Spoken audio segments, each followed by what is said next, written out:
Te doy la bienvenida a Wizards of Learning Podcast, el espacio donde transformamos el error en inspiración para innovar en el aula. Soy Adriana Caballero, tu host y cofundadora de Think Magic, la herramienta definitiva para la enseñanza en vivo que trae para ti este espacio. En cada episodio conversamos con docentes innovadores de diferentes países que están redefiniendo la educación a través de la experimentación y la creatividad. Y por supuesto, nos divertiremos en el proceso descubriendo nuevas formas de enseñar y aprender en la era digital. En el episodio de hoy tengo el placer de entrevistar a Lucía Oñate, docente y diseñadora instruccional.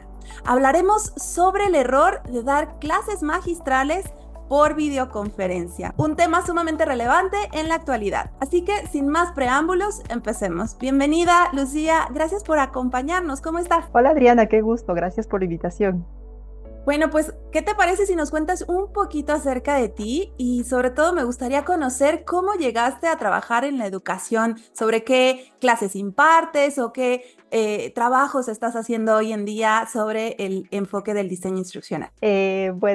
Pues mi historia es un poco novedosa porque yo realmente soy ingeniera en sistemas computacionales. La carrera se enfoca en crear software.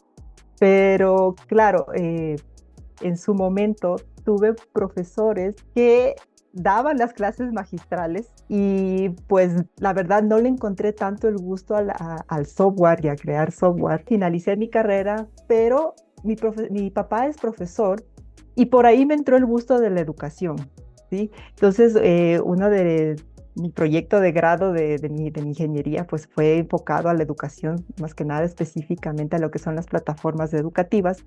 Y por ahí empecé, ¿no?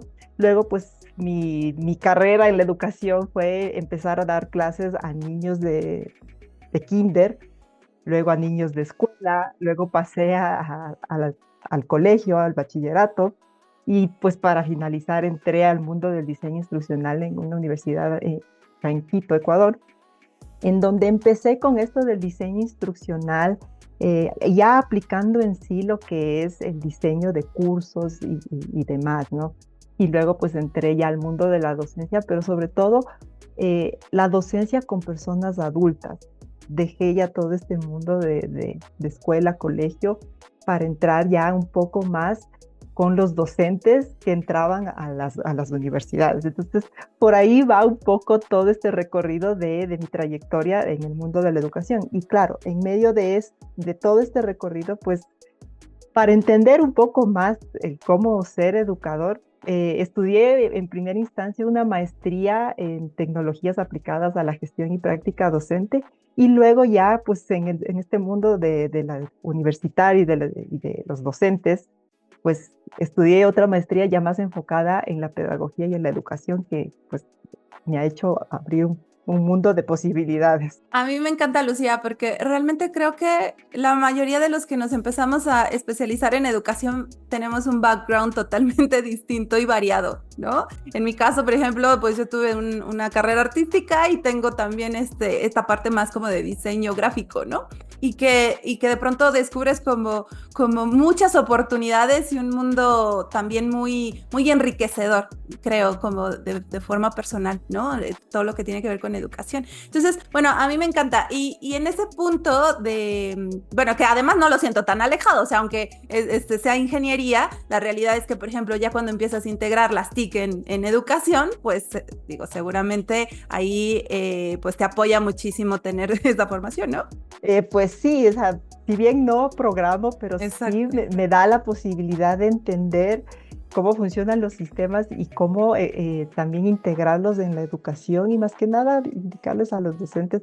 Creo que todo este recorrido de dar clases con niños y adolescentes me ha dado la posibilidad de a ciertos docentes que son más viejitos, por así decirlo, enseñarles de una manera más didáctica y como que con pasitos cortitos para que ellos lo puedan entender. Porque una persona súper adulta le dificulta un poco esto de las Claro. TICs. Claro, y fíjate que a mí me encanta esto de que tengas una experiencia en todos los niveles educativos, porque por ejemplo, yo siempre me he enfocado como en la parte universitaria, pero los niños son un verdadero reto, o sea, ahí hay un tema, ¿no? Entonces, bueno, también saberlos tratar de distintas maneras creo que es importante, ¿no? Entonces, en ese punto me gustaría preguntarte, bueno, este podcast sobre todo nos gusta hablar de los errores para desmitificarlos. Entonces, dentro de esta experiencia que has tenido en el sector educativo, ¿tú qué piensas del error y bueno, cómo lo has abordado? ¿Cómo lo sientes en tu trayectoria y cómo lo vives en tu día a día? Bueno, errores, creo que he tenido varios errores, pero creo que todos los errores que me he dado cuenta que he cometido, porque puede ser que haya habido errores que no supe que los hice, eh, lo que han hecho es que reflexione sobre ellos y pues de alguna forma trate de no volverlos a hacer. Y porque creo que esa es la característica del error, que si bien pues a veces pues, nos pega duro y, y nos puede costar inclusive el trabajo o lo que sea, esto nos lleva a reflexionar y nos dice, bueno, ok, hice esto, pues hagámoslo mejor o hagámoslo de otra manera, situación que pues en la que cometí un error. Por ejemplo ahí, con la experiencia que tienes de haber trabajado con niños y ahora con adultos y adultos mayores, ¿qué diferencia ves entre estas generaciones, la vivencia del error? ¿Notas alguna diferencia? O sea, de cómo un niño piensa sobre el error y un adulto. Bueno, un niño creo que lo toma como un juego, ¿no? Claro. Y a veces, y a veces los niños como que caen ahí mismo y ahí mismo en el mismo error. Yo tengo dos hijos pequeños, bueno, una hija de 5 años, y pues de ella a veces eh, se le dice, mira, te va a pasar esto, pero no, o sea, creo que los niños a veces por el hecho de disfrutar y de divertirse, van cometiendo estos errores y creo que hay que dejarlos ser, ¿no?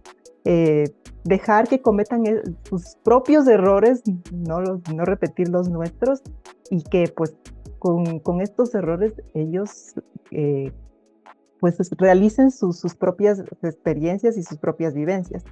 Quizás con los adultos, que nada, los adultos mayores, a veces es un poco complejo decirles, mire, está cometiendo este error, porque se sienten como que atacados. ¿Sí? A diferencia de los niños, que es bueno, sí, sí, ya, ahí lo dejan y siguen haciendo, los adultos es distinto. Ellos ponen una cierta barrera, una cierta resistencia a decirles, te equivocaste, y ellos es como que, no, yo no me equivoqué. Entonces es un poco complejo, ahí es como que un poco jugar como los niños y ver la manera de decirles de otra forma de que se están equivocando. Más bien no decirles directamente, mira, te equivocaste, hiciste un error, sino pues decirles, mire, te sugiero hacer tal cosa para que puedas lograr mejores habilidades con tus estudiantes o mejores experiencias con tus... Es un poco, o sea, también un poco la psicológica con ellos para que no se sientan atacados, más que nada los adultos. Claro, claro, sí, sí, sí, te entiendo perfecto. Y que justamente ya entrando en el ámbito de la educación, pues yo creo que eso impacta, ¿no? O sea, cuando tú estás, por ejemplo, en tu rol como diseñador instruccional, cuando estás desarrollando una lección, pues, y para adultos, para docentes, para cualquier persona adulta en general, pues que necesitas también pues digamos que abordar esos errores dentro de su proceso de aprendizaje con cierta lógica, ¿no? Bueno, con cierto enfoque. Entonces, ahí, ¿qué nos pudieras comentar al respecto?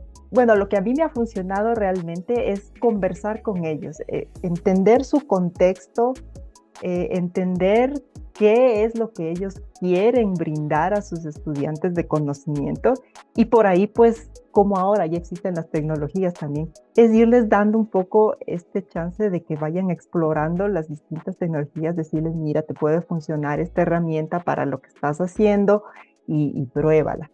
Pero claro, pues ahí ya yo llego hasta ahí, los docentes pues ya pues los van impartiendo en su clase, tomando las sugerencias que uno lo hace. Y bueno, justo ahora me gustaría preguntarte sobre el tema que nos trae el día de hoy, que es el error de impartir clases magistrales en la virtualidad, ¿no? Que propiamente hoy en día es con el uso de videoconferencias o videollamadas.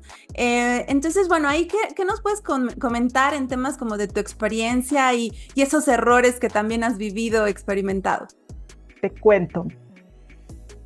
Saco esto a la luz de estos errores porque yo en la universidad en la que trabajo actualmente, yo reviso las clases online de los docentes. Más que nada con este fin de darles sugerencias luego de cómo mejorar. Entonces, durante todo el trayecto que he tenido de ir revisando clases, pues he visto clases de 1 hora, a veces clases de 2, inclusive hasta de 4 horas, que me parecen una locura.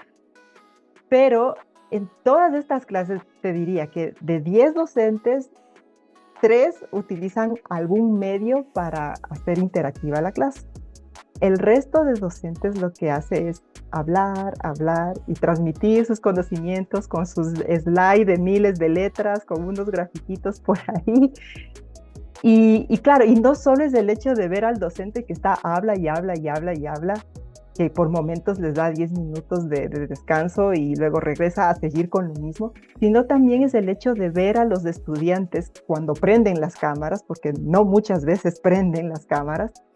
Los pocos que he visto es que están con cara de aburrimiento, están haciendo cualquier otra cosa, a veces inclusive se les prende el micrófono involuntariamente y se les escucha que están hablando con la esposa, con el hijo o viendo la televisión. Entonces es como que, wow. Cuando yo empecé a ver estas clases, también reflexioné sobre mí misma porque también doy yo talleres a los docentes nuevos que ingresan a la universidad sobre el uso de la plataforma, sobre el uso de algunas metodologías activas. Entonces ahí fue como que hice un clic y dije, wow, yo también estaba haciendo lo mismo, hasta en algún momento de la vida, ¿no? Y dije, claro, o sea, por eso es que a veces mis docentes también se quedaban callados, no decían nada, apagaban la cámara, se iban por ahí. Y ahí fue cuando, viendo las clases de los docentes, reflexioné sobre mí misma y dije, ok, esto no puede seguir. Y ahí fue cuando hice el cambio y dije, ok, voy a empezar a abordar mis temas de otra manera. Y ahí fue cuando empecé yo con los docentes pues a conversar más bien en los problemas que tienen en clase con los docentes, con los estudiantes, en los problemas que tienen cuando usan la plataforma en sí, ya interactuando con los estudiantes. Y ahí es cuando empecé a abordarlo de otra manera y fue más interactivo con ellos. Ya no fue la charla de repetirles todos los talleres de se usa así la plataforma, usted hace clic aquí y funciona así. No.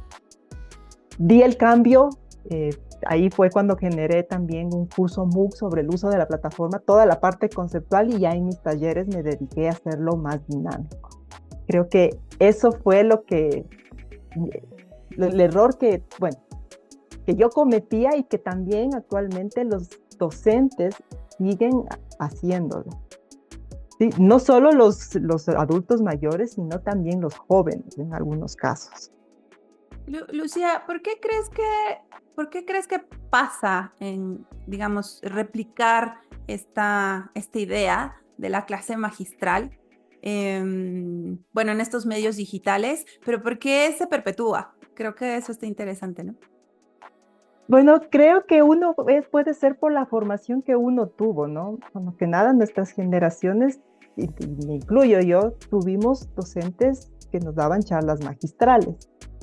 Y quizás puede ser que en algún momento sí nos funcionó la clase magistral, y por eso decimos, bueno, sí, voy a continuar así, y más que nada no me doy cuenta, no me fijo de cómo mis estudiantes no interactúan conmigo. Porque de las clases que he visto que te comento, muchas veces los docentes siguen y pues no pasa nada, no cambian. Inclusive a veces he llegado a ver 2 clases o 3 clases para ver si cambian su modalidad, su forma de dar la clase, pero no. Entonces creo que esto se va perpetuando, uno, porque nos quedamos en la zona de confort, los docentes se quedan en su zona de confort, no les llama la atención las tecnologías, puede ser porque por su propia experiencia pues continúan, o porque no conocen otra forma de dar clases que la magistral. Sí, sí, totalmente. Como bien dices, al final si tú viviste esa experiencia, es un poco como cuando te estrenas como madre o padre. O sea, al final vas a hacer como te trataron, ¿no? Entonces, o las cosas que ya no te gustaron, pues son las que empiezas a modificar en tu enseñanza. Entonces, yo creo que en algún punto hacemos eso con la docencia. La realidad es que yo también he tenido ese error, o sea, de llevarme, además de hacer, no sé, 60 slides para 1 hora, y era hablar de corrido rapidísimo porque no te alcanzaba el tiempo con las 60 slides, pero lo volvías a hacer y lo volvías a hacer. Entonces, yo creo que ahí comparto mucho tu experiencia como de vivir la posibilidad de interactuar con tus estudiantes, ¿no? O sea, que yo creo que es bastante interesante cuando empiezas a ver que de tus estudiantes tú también aprendes, y que entre ellos también aprenden, y que la clase se vuelve mucho más rica, ¿no? Como una mesa de diálogo. Entonces, en ese punto, por ejemplo, quienes sí han cambiado, o con quienes sí has visto el cambio, ¿qué experiencias te han compartido, o qué nos puedes tú platicar al respecto de aquellos que sí han dado el paso a ese cambio? Bueno, en sí, conversar con los docentes que han dado este paso, pues sí, veo que en ellos genera más motivación de generar una clase más interactiva, ya no la tradicional, sino que pues se emocionan al preguntar, y ahora yo utilicé esta herramienta y me fue bien, o yo apliqué esto y me fue bien. Entonces, el ver sus caras también motivadas, creo que genera en mí también un poco esta emoción de que, bueno, en algo les aporté y en algo ellos también están mejorando en sus clases. Porque bien puede ser que la clase también sea presencial, porque en las clases presenciales también puedes utilizar tecnología. Pero el ver sus caras emocionadas, ya no sus caras de caídas, de que y ahora me toca dar clases otra vez, ya no, o sea, eso es algo motivante. Y aquí también algo chévere es que luego de que ellos ya se emocionan con eso, también planifican sus clases de mejor forma. Ya no solo hacen sus slides y ya, sino que van planificando previamente las actividades que van a hacer, qué tareas les pueden poner a hacer en la clase online. Entonces, claro, si bien lleva tiempo, pero su clase mejora. Y justamente ahora que has mencionado online, ¿crees que también hay una diferencia entre la parte presencial y online cuando lo imparten estos mismos docentes? O sea, si están en presencial, ¿se comportan de la misma manera que online?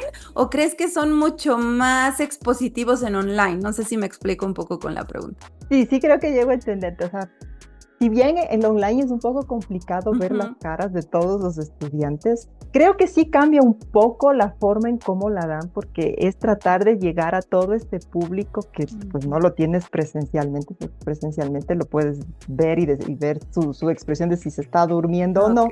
En la cámara pues te apagan y ya. Más bien acá creo que sí cambian un poco la dinámica de que todos los estudiantes participen, ¿sí? Ya, como ahora, pues ya con las herramientas que hay ahora, pues ya se puede hacer trabajos grupales, ya se puede hacer dinámicas distintas. Entonces, por ahí, pues como que se va controlando lo que no se puede ver de manera física. Y eso es lo que en ciertos docentes yo he visto que lo hacen y que cambian estas dinámicas con ellos, más que nada para saber si están ahí. Claro, y que se apoyan sobre todo mucho de la tecnología para poder entregar esas experiencias un poco más más completas e interactivas, ¿no? Digo, al final, si nada más utilizas una herramienta que pueda hacer un PowerPoint, pues difícilmente puedas hacer algo interactivo, ¿no? Claro, no, no, más bien por eso a veces yo también les imparto en mis talleres varias herramientas para que las prueben y vean cuáles funcionan mejor a ellos, porque puede ser que a uno le funcione una herramienta y a otro no, dependiendo de su contexto. Entonces, sí, trato de darles todo este bagaje de herramientas que hay actualmente para que alguna la exploren. Y sí, hay varios docentes que yo ya he visto en sus clases que han explorado y la usan de una manera súper chévere con sus estudiantes, que inclusive a veces a mí se me hubiese ocurrido usarla de la manera que ellos lo usan. Y ahí también, por ejemplo, en la parte de los estudiantes, ¿ves cambios? ¿Cómo los ves? ¿O qué te han dicho? No sé si te platican cosas en general. De ellos, no. Más bien los estudiantes que yo tengo actualmente, pues sí, se ponen con una actitud más abierta, me comparten sus experiencias desde sus trabajos, de sus instituciones en las que pasan el día a día. Entonces eso es chévere porque, como tú bien decías, uno aprende también de ellos y uno también con esas experiencias que ellos tienen, uno también va pensando en las próximas clases en cómo les voy a dar o cómo llevo mi materia a sus contextos, ¿sí? Entonces, por eso es que cuando yo hice ese clic de que ya no estar solo hablando, me gusta más ahora conversar con ellos para que me cuenten sus historias, sus realidades, cómo van utilizando sus herramientas. Inclusive hasta a veces aprendo de herramientas que no conozco y que me pongo a investigar a ver cómo funciona. Y eso es lo chévere de tener esta interactividad con ellos, de no quedarse en lo tradicional.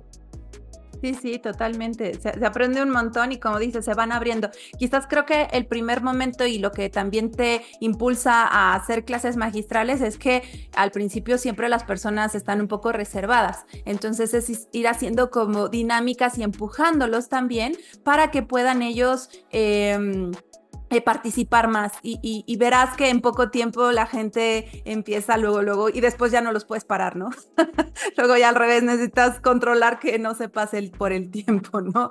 Pero bueno, ahora y justo como para ir cerrando este episodio, Lucía, me gustaría preguntarte, bueno, ¿qué consejos dentro de todas estas experiencias, qué consejos le darías a los docentes con los aprendizajes que has tenido en este sentido? Bueno, el primer consejo es que sean creativos, que no se queden en su zona de confort, que exploren todo lo que ahora nos brindan las tecnologías y que dejemos un poco atrás esto de la docencia del siglo XIX y utilizando la tecnología del siglo XXI y más bien pues seamos curiosos como son los niños, ¿no?